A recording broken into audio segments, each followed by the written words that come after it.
Hey guys, welcome back to Beast Quest with Series 29. Yep, Book 3, and that is Draka the Winged Serpent. So, continuing on the series, that is The New Protectors, is Book 3 of the series. So, like always, in-depth story analysis and my overall thoughts on this epic adventure. So, make sure you've read this book before watching this review, unless you don't care for spoilers. With that being said, let's get to the video. We get an exposition on the story for the readers who haven't been following along, and we address Nolan is a young warrior with family issues, except his brother Valen. Also, the Queen keeps the Queen who's coming with her, Queen Roa, keeps her identity a secret, not wanting to gather attention. They put themselves in position to work on a farm and were sent to gather supplies from the town where they met the asshole Arun, a dude who talks down to people and only cares about the business. He gets ticked with Queen Aroa and starts a goon fight. Our heroes escape custody and run into a mist stanking proportions, which was hinted at earlier on, but is now revealed to come from Draka. Draka attacks, revealing her powers, creating tornadoes with her wings. She has mist, obviously her mist that can stink up the place, the most stinky of smells, along with her poisonous venom, and she's powerful enough to destroy stone. Nolan, overwhelmed with his fight, with the fight with the rageful winged serpent, has doubts about completing the quest. Tom shows up to give words of encouragement and provides the eagle feather to help out with Nolan's battle. There seems to be consequences doing this, but Tom couldn't help in doing the right thing, even though these were challenges for the projectors to earn the title. He felt the urge to step in and help because he didn't want Malville's reign of terror to ruin them too, because how effective he's poisoned, so he doesn't want them to share the same fate. Basically, he's thinking of the bigger picture. Draka was led to a mill established early on, and then they rescued Nolan's brother Valen.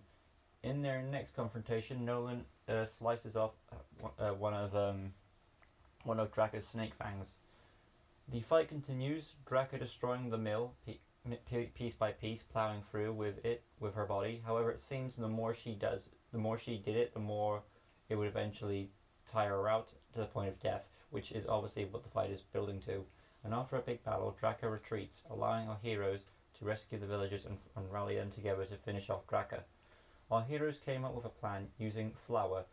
When the moment was right, Draka was blinded in the next battle, sending her crashing through a house. She was about to fight again, only to pass out and die. Our heroes had won, and gaining another token for Tom's cure. And like stories before this, the main character Nolan, in this case, hoped the other three warriors were doing good on their journey too. So there we have the story of Draka, the Winged Serpent. It is to me basically a retread of a redo of Calderon, which take what you will. I mean, it's got some good elements in that knowledge, and that is, it's got some good elements in that knowledge where it's like, oh, it's not so exposition heavy because Calderon was book one, but I felt Calderon did this story better, and number two, it was the original. That's just me. But that being said, I'll get into the characters and then my overall thoughts. We have the first one, which is Nolan. This is his story.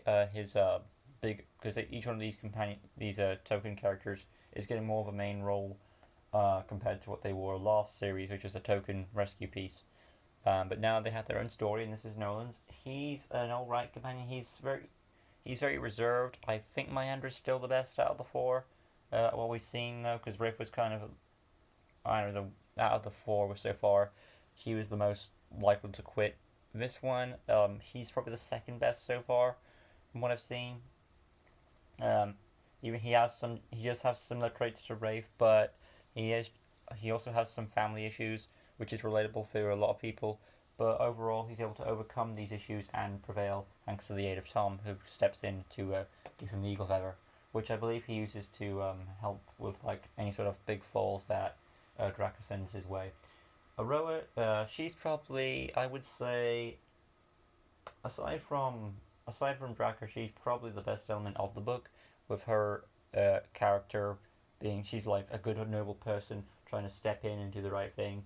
So she was a highlight for me of the story, and I did enjoy her scenes when she popped up. She wasn't really as involved with the fighting as much as, let's say, someone like Elena. Yeah, she was involved as, compared to her. But I did like what they do with her character, not when it comes to the fighting, but when it comes to the character moments. She had those moments to help push the story forward, and it was a nice positive light. Valen is basically the token rescue character. He's a good brother who believes in Nolan's wishes and dreams, but of course he's captured to be a plot device to help motivate Nolan to get him forward. So that's basically his purpose is really. And then we come to Draka herself. She is a powerhouse beast. Me and Adam were flicking on what type of beast she would be, but as it progressed, I think it came more and more apparent what I believe her to be. She to me is like a destructible force type beast, like a killing weapon machine, like Koron or maybe something like Bloodborne as well, where he was plowing through and going through all that stuff and surviving all those impacts. She's very Rachel because she seems to the point where she wants to always be on top. So, but that also leads into her. She's also able to have an ego because at one point she starts gloating about killing Nolan. So it seems the power, her great power, does go to her head. I think Calderon had this issue too. I don't think it was as bad. I don't think it was as bad as this, but I'm not too sure on that. But it is interesting to see a Rachel beast with an ego, and I think what I'm thinking is that her ego came first, and then she had a rage built up after that. Like she was so confident in her powers that she just like, oh, I'll just rage for every fight I go through, and that combined, made you know, or maybe I was thinking about it. Maybe it is the rage that came first, and that's what led to the ego because she was so powerful and she couldn't be stopped. So yeah, I mean, I take that back. I and rework it. It is of course the rage that came first, and that's what led to the ego. So, which could probably prove a weakness in the Battle of the Beast if she ever comes into play for that. So we shall see. Um, when it comes to her powers, she's got a lot of abilities going on for her, which of course I did establish in the story analysis, but I think I still have them in my notes here. Oh yeah, revealing her powers. Yep, create tornadoes that she did. She can create tornadoes with her wings. She has the stinky mist ability, and like other beasts who have the mist, she probably has it best, I guess, because she has the stinkiest smell with that. And of course, she has her snake venom, which I don't think was ever used at all, which is a missed opportunity. Unless probably someone in the book can say, "Oh no, she used it here," but to my knowledge, I don't think she did. After that, she does have, of course, powerful enough to destroy for stone, which leads into her plowing, which leads her to plowing through stuff, destroying it with her body and all that. And there was one other thing. No, I think that was about it. But yeah. And overall, though, she does prove to be a powerhouse. She's able to plow through stuff to the point where a lot of destruction is laid. So she's more. I would say she's probably the most effective beast. Calderon had this too, but I think Draka is the most destructive of the ones we've come across. So there is that for her. After that, which builds up to the mill. Um, it seems though as the fight progressed, her own power was her own downfall. There was a point where she could have killed Nolan, but she started gloating about it, and she should have just gone for it when she had the chance. Because as the fight progressed, well, she didn't really gloat. It's more like she just glared in happiness and all that. So it was kind of a gloat in a way. But regardless, the fight, every time she used her plowing ability, she would either be forced to back off, or Nolan was just barely able to escape. But regardless, I see that, well, from what I saw in the fight anyway, that her greatest ability is also her greatest weakness, because the more she used it, the more weaker she became as the fight progressed, plowing through that mill several times to the point where she got weaker and weaker, where she was forced herself into a retreat. But then the people came back and they rose in power, and of course she was tossed into another house, and that led to her demise because she did survive the crash, but it was the result of the crash that led to her passing out and dying.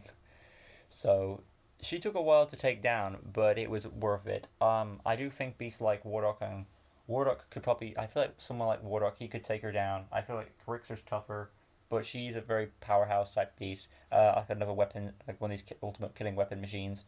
But she does have her rage and her ego, which are her ego is kind of a downfall, and her but most importantly of all, her her her greatest ability is her biggest downfall, and that, like I said, is the plowing through stuff. With her body destroying through stuff, plowing through it. It just builds and builds all the way to her demise. I did actually also compare her to type of like a creature from the Avengers, those worm machines, and I think they were also in Dark of the Moon too, where she's able to plow through stuff. So there's a nice reference there. Overall, though, I did enjoy this story. However, it's one save. It does have its down. That's like I said, it is a copy story analysis of Calderon, where you have a hero comes to his village. There's something established earlier on, and then it's built up for the finale.